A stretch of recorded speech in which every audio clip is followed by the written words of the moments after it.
Todo mundo lembra do filme Carandiru. O filme do Carandiru conta a história de vários presos dentro do complexo penitenciário de São Paulo, que já foi demolido na década de 2000. A gente vai falar sobre as cenas que foram perdidas ou excluídas. Algumas dessas cenas, cara, faz total sentido. Pega, Visu!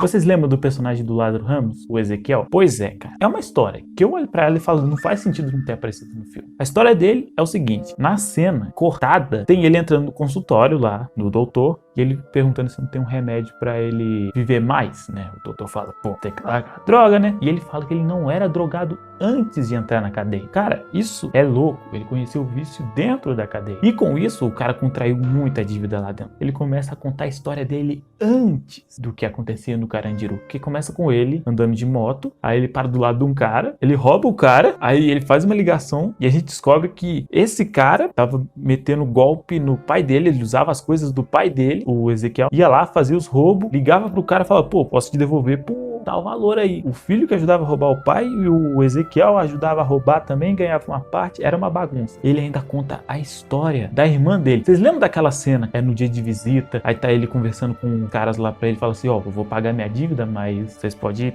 deitar com aquela mulher ali? Cara, aquela não era a mulher dele, velho.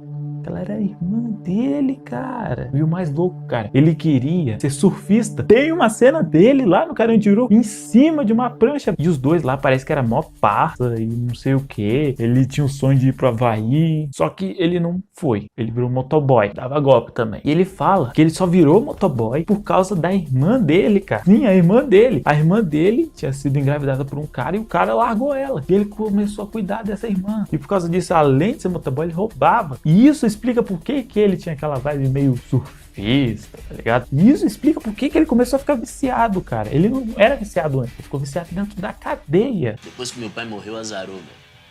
Tive que vir pra São Paulo sustentar minha irmã com 2 filhos que o desgraçado do marido largou. Agora você entende, né? Aí eles planejam um roubo, ele pega uma mala de muitos dinheiros e ele fala, ó, você vai pegar essa mala, eu vou falar que você me rendeu, me trancou no banheiro, foge com a mala e a gente racha essa grana aí e tu vai pra Havaí. Mas assim, a cena que ele é pego é muito estranha. Tá ele saindo do apartamento, ele sai do apartamento com a moto, cai com a moto na frente do carro da polícia, o cara sai e fala parado, ao mesmo tempo tinha uma mulher grávida, cara. E, cara, essa história dele é foda. Assim como as outras histórias que você vai ver aqui também. Agora, é uma cena que eu acho que devia estar mais ainda no filme do que a do Ezequiel. Tem um cara que ele é acusado de ser Jack, que o cara apanhava, o cara ia pra enfermagem, dentro da sala de enfermagem, deitado lá assim, os caras que devia atender, ele falou, não vou atender esse cara aí não, esse cara tem que morrer. Tem uma cena dele com oxigênio, não conseguia respirar. E ele ainda pede, né, pro doutor, fala, pô, doutor, me salva, vou morrer. Depois tem uma cena que ele se matou, né? Vai lá o supervisor da cadeia, vai lá ver, ele olha aquilo, vê o cara pendurado e um dos presos olha ele e fala assim, pô, esse aí não estupra mais. Mano, a história agora é foda. Sabe o personagem do Robson Nunes? A cena começa com ele na cadeia lá, com um monte de preso, lotada. Era normal isso. Tá ele chorando, um dos presos que tava lá no chão fala assim, pô, mano, tá chorando aí.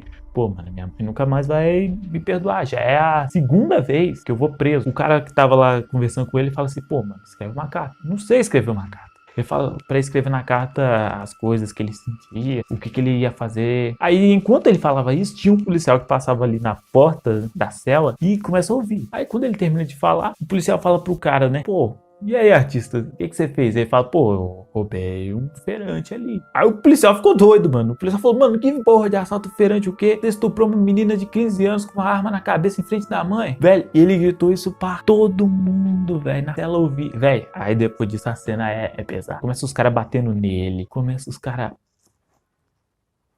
nele, toma choque elétrico. Fazia sentido essa cena tá lá, porque a gente vê esse personagem lá, a gente só sabe que ele fez algo muito grave, mas não falou, né, exatamente a cena. Mano, isso fez falta. Cara, vocês lembram do Zico? O personagem lá do Wagner Moura, e ele começa a usar droga, ele começa a ficar tendo umas paranoias e ele mata o próprio irmão com água quente. A cena do irmão dele morto na água quente, não aparece. E tem até um bom motivo dela não aparecer. O motivo seria pelo simples fato de que não fazia sentido. Acontece tudo aquilo, aí os caras vão lá e matam o Zico. Aí, nessa cena é o seguinte, o cara tá morto, aí vem um carrinho com um corpo, que a gente não sabe até quem é então. Aí pegam o Zico e coloca o corpo dele do lado desse corpo. E adivinha quem que era o corpo? Do irmão dele, do Deus Det. Mas cara, já tinha se passado 2 dias desde que o irmão dele morreu. Agora você entendeu por que não faz sentido a cena? É uma cena forte, mostra ali, né, o irmão dele, o Deus Det, mas não faz sentido. Mas é uma cena que quem olha se fala,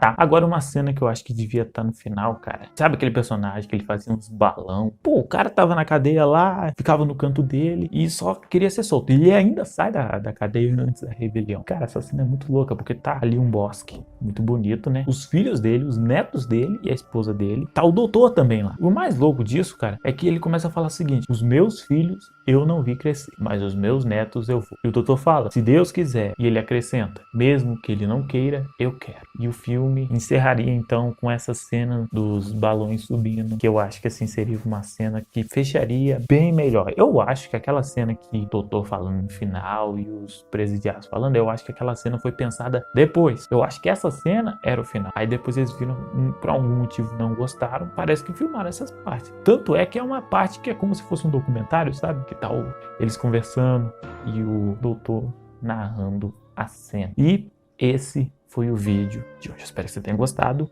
Se inscreva e deixe seu gostei.